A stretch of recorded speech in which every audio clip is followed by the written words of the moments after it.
Hello, everyone. I want to welcome you today to episode 1 of the Not Famous podcast. Here with Dre, the owner here at Black Flag Tattoo. Let's start by introducing ourselves. I'll let you go first. All right. Well, once again, I'm Dre. I'm been tattooing for 15 years. It's been quite the journey getting here. I didn't start tattooing till later in life. I originally was in art school a long time ago in Oklahoma. And I was living in my van part-time. I dropped out of art school to pursue rock climbing full-time. I wanted to be a professional rock climber. And rock climbing, living in my van, all that led me to being a sales rep in that industry. Ultimately, I wasn't really climbing much anymore. I wasn't enjoying that.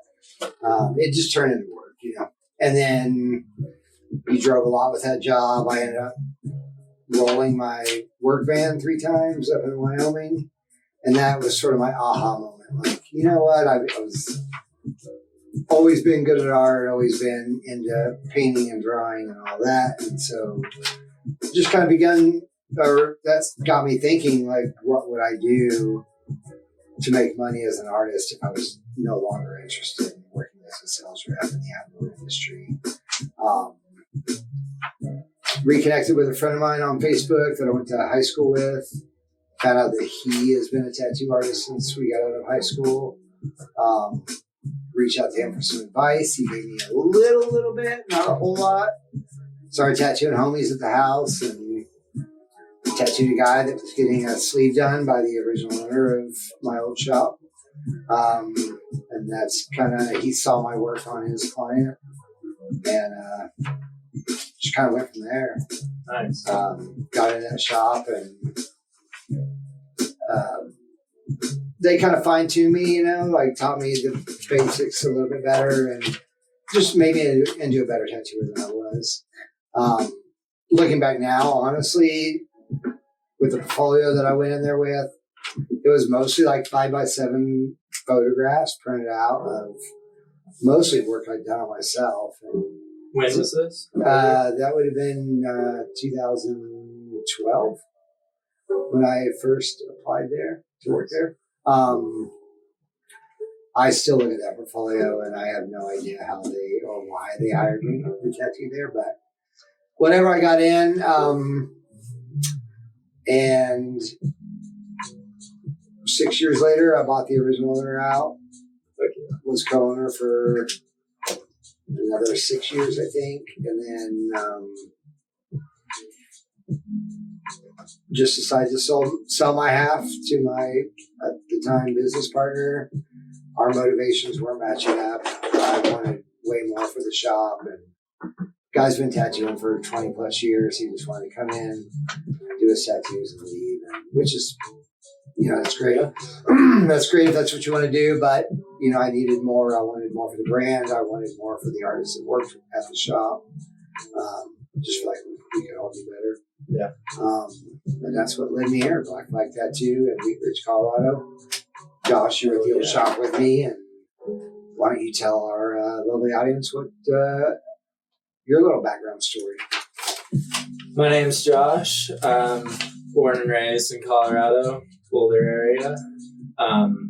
When I was 18, went to CU Denver for business. Didn't really know what I wanted to do with my life. Thought I was just trying to get paid, do some corporate stuff, maybe just follow in my parents' footsteps. Seemed to work out fine for them, so seemed like a chill route. Then as I was going through college, realized I wasn't super into business, rules, all the things I knew about myself before, but just school sucks. And I was just like mainly over learning about shit that I really didn't care about. And so got admitted to the Art Institute of Chicago, was seeing a girl out there at the time.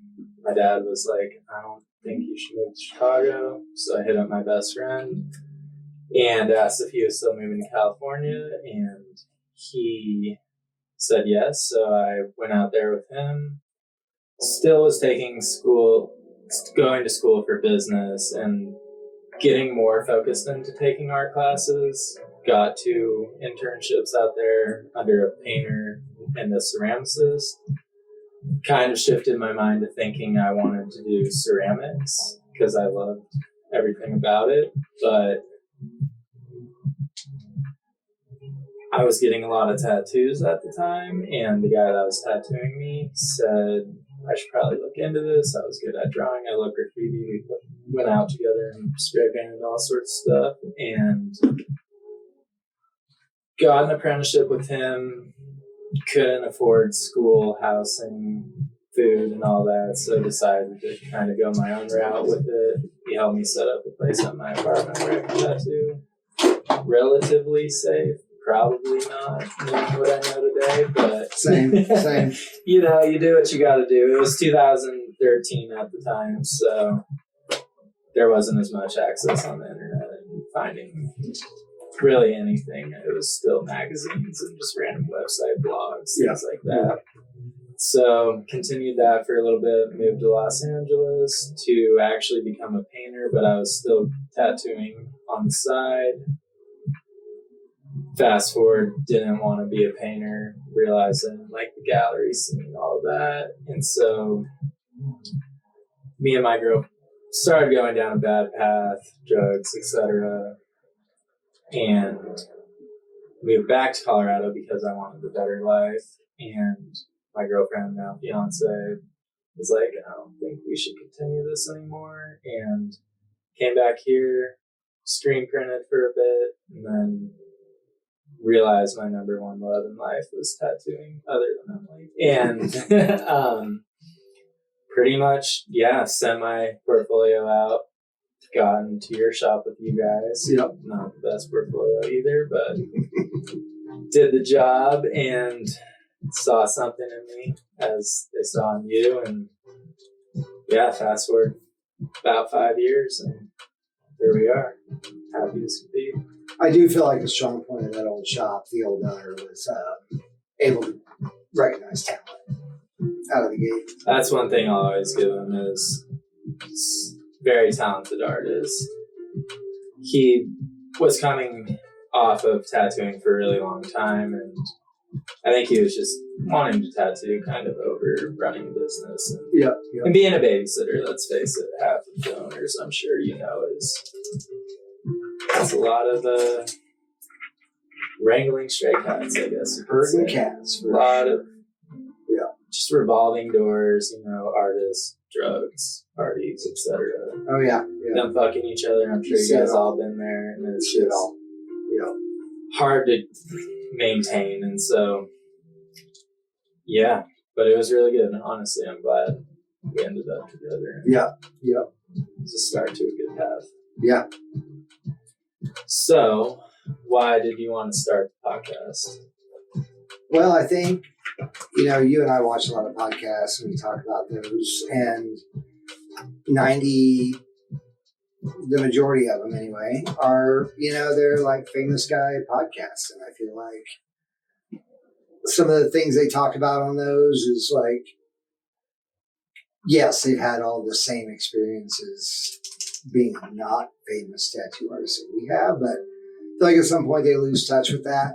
And for sure, I just thought a podcast for the everyman tattooer, for the rest of us, that don't have 100,000 million followers or whatever. Because I feel like there's plenty of talent out there. Some of many guys out there and girls, way better tattooers than the people that are famous and booked out and $500 an hour or whatever they are, for sure. And I just like to give those people and us a voice and sort of showcase some of the talent that's not being seen, not being showcased. I mean, there's a lot of us, and there's only so many top spots at the top, I think. And unfortunately, a lot of amazing artists are undervalued just because society has shifted towards if you don't have X followers, don't have X notoriety, you're not the best or not one of the best. Right, And right. I never could understand why, just because you have 4,000 followers or 400, I mean, shit, you could have 40. Maybe social media is not your thing, but you slay tattoos. Right. I think they deserve Yeah, a voice or just to be spotlight. recognized. Yep. I mean, Yep. I agree 100%. it's tough being good and no one knows who you are Mhm. and struggling to pay your bills when You shouldn't be. you shouldn't have to be. Yeah. For sure. So there's a little touch base. There's a little teaser of what we're going to talk about on our podcast. And, we'll be like any other podcast. We'll have guests and we'll have, outings and experiences and stories, lots of good stories about this crazy life. Yeah. Wouldn't have it any other way. No, I was sure. So we're filming on Mondays. Stay tuned. This is our quick intro, episode 1. Hope to see you back. Love you. Love you, dog. I think that was